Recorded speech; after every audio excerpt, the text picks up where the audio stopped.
nyílászáró mellett a különböző légbevezető és elvezető berendezéseknek is hangsúlyos szerepe van a megfelelő szellőzésben. Hogy miért is fontos erre figyelnünk? Már is megválaszolja szakértőnk. Ebbe az új építésű Budakalászi házba azért jöttünk el, hogy megtudjuk, miért nem kell a fiatal tulajdonosoknak penészesedéstől tartaniuk. Ez különösen azért fontos, mivel kisgyerekek is vannak a családban. Mi a titok? Miért nem lesz itt soha penész? Azért, mert új építésű családi házba egy páraszabályozott, komplett szellőzőrendszert építettünk be, amely a belső páratartalom mindenkori mértékének érzékelésével szabályozza a helyiségekben és a helyiségek között a légcserét. Ez a szellőztető rendszer milyen elven működik? Mint minden szellőztető rendszer két részből áll. Egyrészt ugye biztosítani kell a helyiségekbe jutó friss levegőt, és gondoskodni kell a helyiségekben termelt párával, szagokkal szennyezett levegő eltávolítását. A páratartalom az, ami képes lecsapódni, okozva ezzel penészesedéseket, gombásfoltok megjelenését.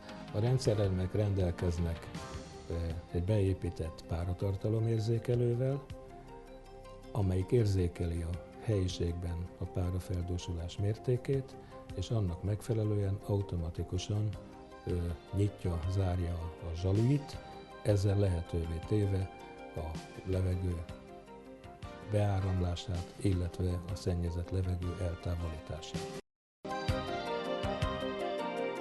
A rendszer működéséből adódik, hogy a légutánpótlást az úgynevezett légbevezető elemek biztosítják, szintén pára szabályozott úton. Ezek lehetnek nyilászáróba építhetők vagy falátvezetéses szerelésűek. Jelen esetben a falátvezetéses megoldás mellett választott a tulajdonos, bár meg kell mondjam, hogy azonos műszaki tartalommal rendelkeznek nyilászáróba építhetők, mint a falátvezetésesek.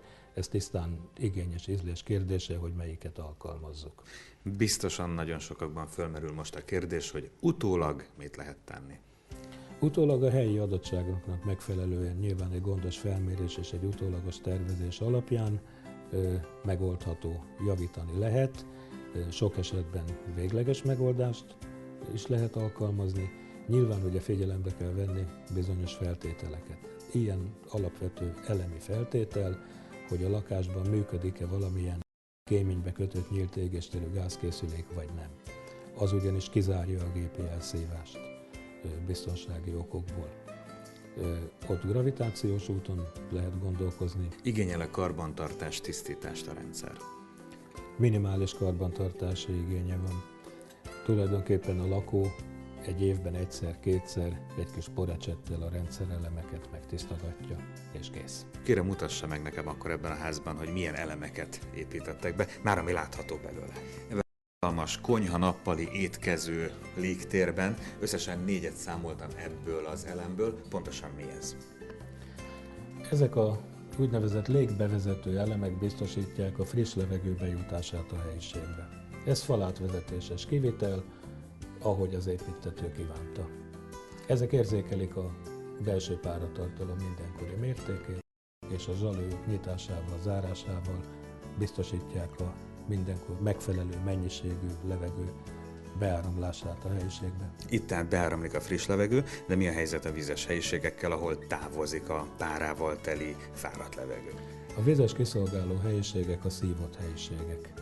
Oda a lég elvezető elemeket építettük, amik szintén a páraérzékelés elvén működnek. A kiszolgáló helyiségekbe beépített légelvezető légcsatornákba csatlakoznak, a légcsatornákat pedig a padlástérben összegyűjtve becsatlakoztattuk egy központi ventilátorba. Amint beléptem a fürdőszobába, az előbb egy halk kattanást hallottam. Ez mit jelez?